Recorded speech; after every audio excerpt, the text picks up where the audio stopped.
जी हाँ, नमस्कार दोस्तों, स्वागत है आप सभी का टुडे रोजगार के इस ऑनलाइन प्लेटफॉर्म पर। प्यारे दोस्तों, हमारी लगातार जो आपके ब्रह्मास्त्र सीरीज आप देख पा रहे हैं, उसी की कड़ी के अंदर हम आज के इस वीडियो के अंदर हम बात करेंगे।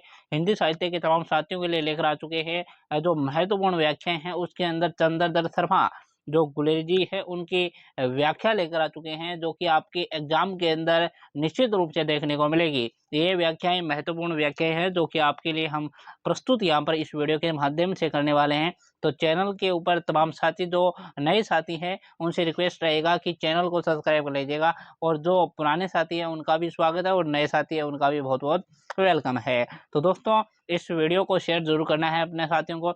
शेयर करने से उनको भी जो है कम टाइम के अंदर बेहतरीन वो आपको देखने को मिलेगा। साथ ही आप साथियों के लिए सूचना रहेगी कि यदि आपको पीडीएफ चाहिए तो हमारे व्हाट्सएप नंबर दिए गए हैं, डिस्क्रिप्शन के अंदर भी व्हाट्सएप नंबर जो है मिल जाएंगे। साथ ही यहाँ पर जो आप देख पा रहे हैं, यहाँ पर जो व्हाट्सएप नंबर दिए गए हैं 9602977341 पर आपको व्हाट्सएप मैसेज करना है। कॉल किसी भी प्रकार का नहीं करना है। किसी भी प्रकार का कोई डाउट रहता है, एमजेक्यू से रिलेटेड कोई भी आपके समस्या आ रही है, तो इस व्हाट्सएप नंबर पर आप जो है हमें जो है मैसेज कर सकते हैं। आपका सोल्यूशन हम करने का प्रयास करेंगे। साथ ही हमारा टेलीग्राम चैनल है टुडे रोजगार के नाम से, उसको भी ज्वाइन कर लीजिएगा। डिस्क्रिप्शन के अंदर उसका भी लिंक आपको मिल जाएगा। तो चलिएगा आज की इस क्लास को शुरू करते हैं। देखिएगा दोस्तों, यहाँ पर जितने भी आपको जो है उसने कहा था खाने से रिलेटेड चंद्रधर शर्मा गुलेरी जी की जो आपके व्याख्याएं हैं वो हम यहाँ पर डिस्कस करने वाले हैं। तो इन व्याख्याओं को आप अच्छे प्रकार से देखिएगा। इन व्याख्याओं से रिलेटेड तमाम कोई भी प्रश्न रहता है तो आप कमेंट जरूर करिएगा। आप निसंकोच कमेंट करिएगा, आपके कमेंट का हम जवाब देंगे। चलिएगा शुरू करते हैं। देखिएगा, यहाँ पर हम बात कर रहे हैं हिंदी साहित्य विषय को रिलेटेड लेकर के, जिसके अंदर हम बात करेंगे महत्वपूर्ण व्याख्याओं की। महत्वपूर्ण व्याख्याएं जो आपके एग्जाम के अंदर निश्चित रूप से यहाँ से 1% देखने को मिलने वाला है। तो चलिए शुरू करते हैं। पहले यहाँ पर जो है आप देखिएगा, यहाँ पर जो है चंद्रधर शर्मा द्वारा ये गुलेरी चंद्रधर शर्मा गुलेरी जी के द्वारा ये लिखी गई है, जो आपके मील की पत्थर साबित होने वाली जो कहानी साहित्य है, जो उसने कहा था, उसके जो आपके परीक्षा की दृष्टि से सबसे महत्वपूर्ण है। गद्यांशों की यहाँ पर जो है सप्रसंग व्याख्या यहाँ पर हम आपके सामने करने वाले हैं। देखिएगा, यहाँ पर पहले ही जो है व्याख्या क्या है कि अमृतसर के गलियां और बड़े जो शहर हैं उनके इक्के वाले, यहाँ पर इससे संबंधित यहाँ पर जो है आप देखिएगा कि बड़े बड़े शहरों के इक्के गाड़ी वालों की जबान के कोड़ों से जिनकी पीठ छिल गई है और कान पक गए हैं, उनसे हमारी प्रार्थना है कि अमृतसर के बम्बू कोर्ट वालों की बोली का मरहम लगावे। क्या मजाल है कि जी और साहब बिना सुने सुने जो है आपके किसी को हटना पड़े। ये बात नहीं कि उनकी जीभ चलती ही नहीं, पर मिट्टी चोरी की तरह महीने मार करती है। तो देखिएगा, यहाँ पर कवि क्या कहना चाहते हैं इसके बारे में हम बात करते हैं। सबसे पहले आपको ये पता होना चाहिए कि ये सप्रसंग जो आपके गद्यांश है किस प्रकार से किस कवि के द्वारा लिखा गया है, उसके अंदर क्या कहा गया है, कौन सी प्रसिद्ध कहानी के द्वारा यहाँ पर लिया गया है, पूरी बात करेंगे। वीडियो को शुरू से लेकर के एंड तक जरूर देखिएगा, वीडियो को शेयर कर दीजिएगा। देखिएगा, यहाँ पर प्रसंग सप्रसंग व्याख्या देखिएगा कि प्रस्तुत अवतरण है कहानी साहित्य के प्रथम सफल लेखक है चंद्रधर शर्मा गुलेरी जी द्वारा रचित प्रसिद्ध कहानी उसने कहा था से अवतरित है। यहाँ पर कहानी के वातावरण को चित्रित किया गया है। लेखक बतलाता है कि बड़े बड़े नगरों में जो है आपके आपके तांगे इक्के और गाड़ियां चलाने वाले सड़कों पर जाते हुए राहगीरों के साथ अच्छा व्यवहार नहीं करते हैं। वे अपने मुख से अनेक अपशब्दों का प्रयोग करते हैं। उनको यह व्यवहार जो है सुनने वाले को असह्य हो जाता है। लेखक का कथन है कि जो इनकी शब्दावली को सुनकर ऊब चुके हैं, वे अमृतसर के तांगे इक्के वालों की मीठी शब्दावली सुने। बड़े बड़े नगरों के इक्के गाड़ी वाले राह चलते व्यक्तियों को कभी आंखें न होने का जो है उबालब देकर अंधा बताते हैं, कभी उनके पैरों की अंगुलियों के जो है पोरों को कुचल कर अपने को ही सताया हुआ बताते हैं। कभी अपने घोड़ों को बुरी तरह जो है बुरी बुरी गालियां देते हैं। इस प्रकार हृदय में शुभ क्रोधित और ग्लानि से पूर्ण होकर के वे सीधे चले जाते हैं। उस समय अमृतसर में उनके साथी तांगे वाले बड़े धैर्य के साथ अपना कार्य करते हैं। वे चक्करदार गलियों में एक एक ठेल वाले के लिए ठहर कर आगे बढ़ते हैं। सड़क पर चलने वालों का बड़े आदर सूचक शब्दों का प्रयोग करते हैं। हटो सरदार जी, बचो भाई जी, आने दो लाला जी आदि कहते हुए सफेद सापा बांधे अनेक खोमचों खच्चरों और आदमियों की भारी भीड़ से निकलते हैं। कोई भी व्यक्ति जी और साहब सुने बिना अपने स्थान से नहीं हटता। उनकी जीवा चलती अवश्य है, किंतु वह मीठी छुरी की तरह महीन मार करती हुई चलती है। कहने का आशय यह है कि वे मीठी वाणी का प्रयोग करते हैं। देखिएगा यहाँ पर जो है टिप्पणी के अंदर क्या लिखना है कि वातावरण का इतना सजीव चित्रण यहाँ पर किया गया है कि पाठक के सामने स्थिति का बिंब सहज ही उभर आता है। अवतरण की भाषा व्यवहारिक और स्थानीय पुट लिए हुए हैं। शैली यहाँ पर वर्णनात्मक के गुण से युक्त है। देखिएगा यहाँ पर नेक्स्ट जो अवतरण है वो आपके बोधा सिंह के प्रति लहना सिंह का जो वात्सल्य और सेवा का जो भाव है उससे संबंधित है। तो देखिएगा कैसा है यहाँ पर अवतरण। अवतरण के अंदर क्या कहा गया है। जैसे मैं जानता ही न हूँ, रात भर तुम अपने दोनों कंबल उसे उड़ाते हो। आप कंबल उसे उड़ाते हो, आप सिगड़ी के सहारे गुजर करते हो, उसके पहरे पर आप पहरा देते आ रहे हो। अपने सुख लकड़ी के तख्तों पर उसे सुलाते हो। आप कीचड़ में पड़े रहते हो। कहीं तुमने मांदे पड़ जाना। जाड़ा क्या है मौत है और निमोनिया से मरने वालों को मुरब्बे नहीं मिला करते। देखिएगा यहाँ पर प्रसंग क्या है कि प्रस्तुत गद्य अवतरण चंद्रदत्त शर्मा गुलेरिया जी के द्वारा रचित प्रसिद्ध कहानी उसने कहा था के प्रारंभिक भाग से अवतरित है। यह जो है वजीरा सिंह की उक्ति है, जिसे पलटन का विदूषक कहा गया है। वह बीमार बोधा सिंह के प्रति लहना सिंह के सहानुभूतिपूर्ण आचरण का वर्णन करता है। लहना सिंह के हृदय में बोधा सिंह के प्रति गहन स्नेह सहानुभूति का भाव है। कारण है बोधा सिंह उसकी भूतपूर्व प्रेयसी संप्रति सूबेदारनी का पुत्र है। ऊपर से वह सूबेदारनी का एकमात्र पुत्र है, क्योंकि सूबेदारनी के दूसरे पुत्र अकाल मृत्यु को प्राप्त हो चुके हैं। इसीलिए सूबेदारनी के विनयपूर्ण कथन ऐसे ही इन दोनों को बचाना ये मेरी भिक्षा है। तुम्हारे आगे मैं आंचल पसारती हूँ। मैं स्मरण करते हुए लहना सिंह उसकी संपूर्ण परिपालना कर रहा है। बोधा सिंह फ्रांस की तीव्र सर्दी को सहन नहीं कर पाया और बीमार हो गया है। युद्ध स्थल में सैनिकों के छोटे मोटे रोगों की परवाह सैनिक स्वयं ही नहीं करते। बोधा सिंह को बुखार है और उसे कड़ाके की सर्दी लग रही है।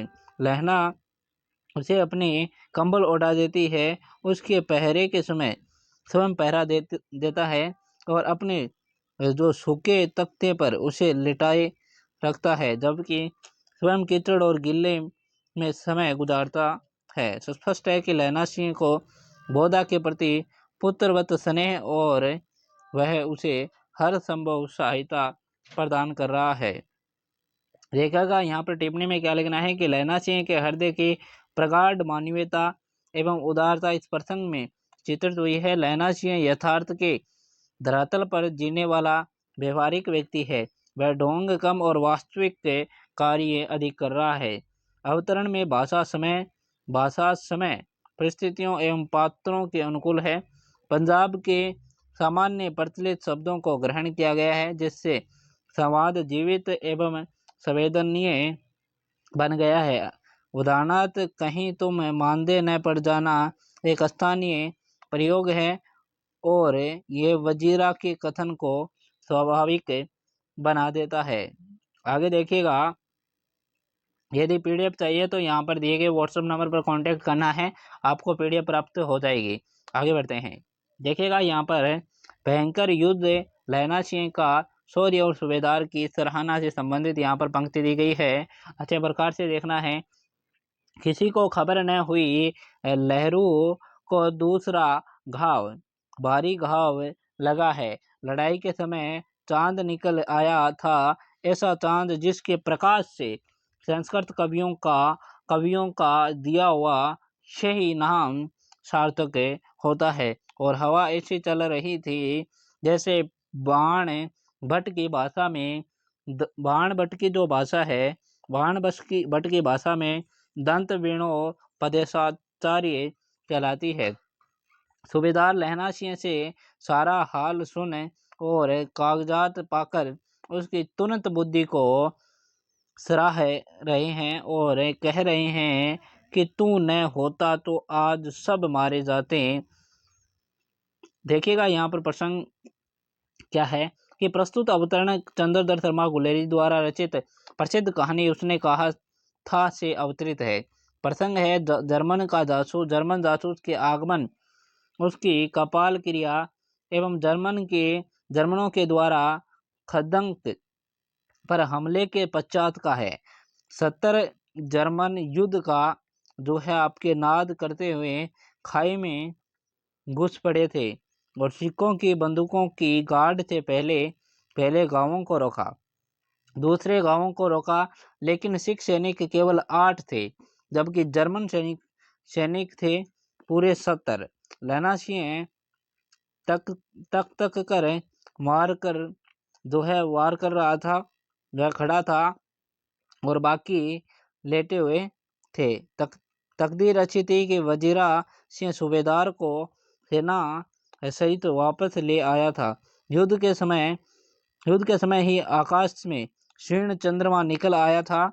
हवा ऐसी चल रही थी कि दांत वीणा के तारों के समान जो है कंपित होकर बज रहे थे। वजीरा सिंह जब भागता हुआ सूबेदार की तलाश में गया था, तब फ्रांस की मनो गीली मिट्टी उसके जूतों से चिपक कर उसकी गति में अवरोध उत्पन्न कर रही थी। खड़े खड़े फायरिंग करने के कारण लहना सिंह की पसली में गोली लगी। वह घाव मारात्मक था, लेकिन लहना सिंह उसे छिपा रहा। सूबेदार हजारा सिंह सारी घटनाओं को समझकर लहना सिंह की बुरी प्रशंसा करने लगे। लहना सिंह की आशुबुद्धि एवं बहादुरी से सिख सैनिकों की जान बच गई एवं वे विजयी हुए थे। यदि वह घबरा जाता या उसकी तुरंत बुद्धि काम नहीं करती तो सब के सब मारे जाते। नेक्स्ट यहाँ पर है, गुलेरी जी ने इस प्रसंग में चांद और तेज चलती ठंडी हवा का वर्णन करने के लिए प्राचीन भारतीय साहित्य के शब्दों का प्रयोग जो है कर उनका यथार्थ अनुभूति प्रवण वर्णन किया है।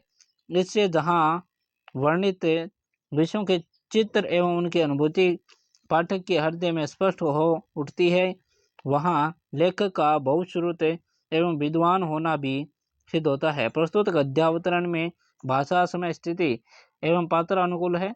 लहना सिंह के प्रति सूबेदार हजारा सिंह की ये उक्ति मार्मिक बन पड़ी है, तू न होता तो आज सब मारे जाते। नेक्स्ट यहाँ पर है, मोर्चे पर सैनिकों की मनोदशा किस प्रकार की रहती है और लहना सिंह का उत्साह किस प्रकार का रहता है, उस पर आधारित यहाँ पर दिया गया है। देखिएगा पूरा अवतरण यहाँ पर। 4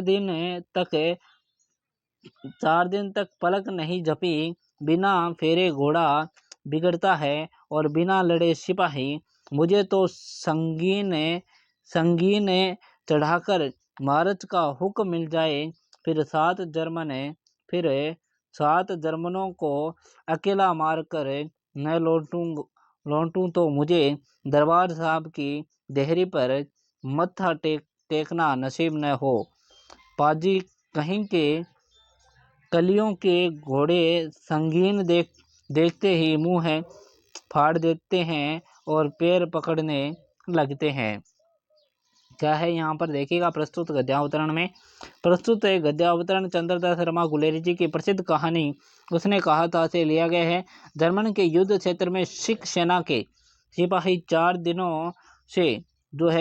दिनों से आपके खंदकों में बैठे हुए थे।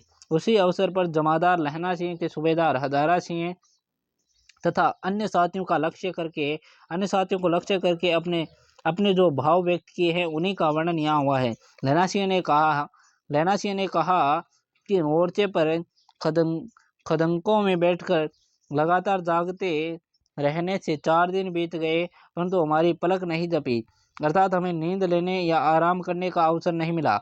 हमारे जनरल द्वारा हम शत्रुओं पर आगे बढ़कर धावा बोलने का आदेश नहीं मिल रहा है। एक कहावत है कि घोड़े पर सवार होकर जब तक उसे नियमित न घुमाते रहो तब तक वह बिगड़ता जाता है, अपनी चाल भूल जाता है। उसी प्रकार मोर्चे पर बैठे सिपाही को आक्रमण करने का आदेश न मिले तो वह बिगड़ जाता है।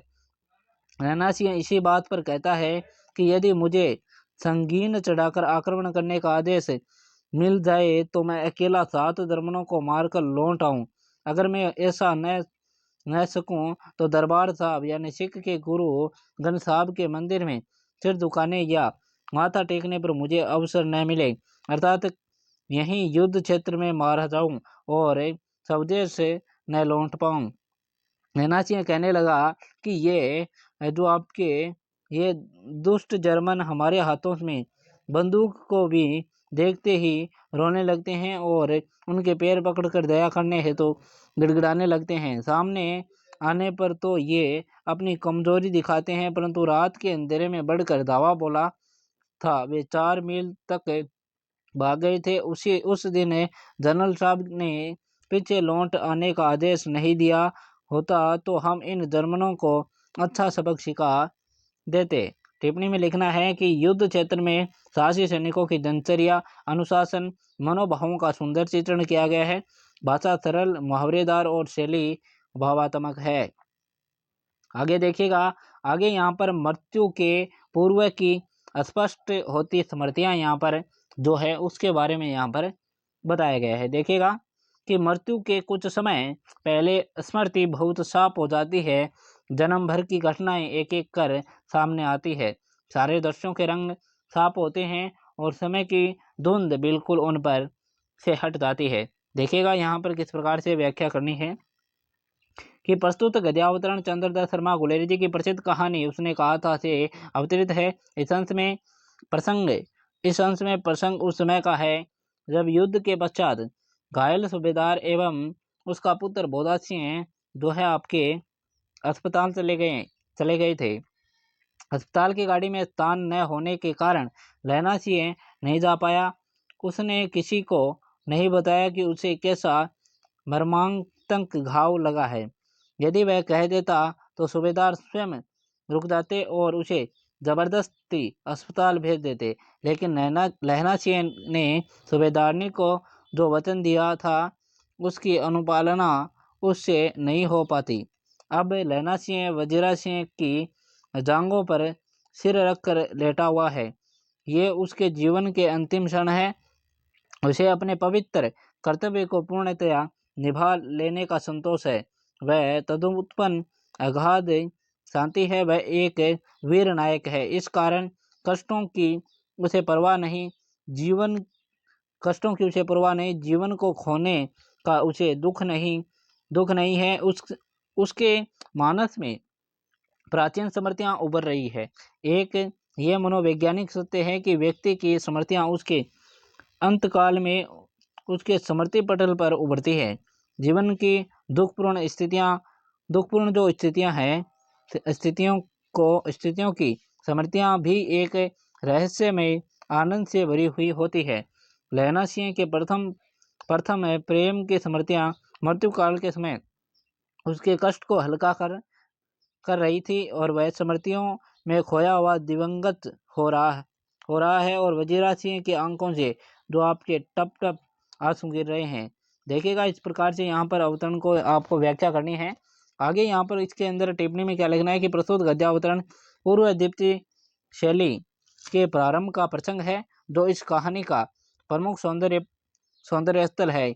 यही कहानी के जो है चरम स्थल या क्लाइमैक्स भी दृष्टिगोचर होता है।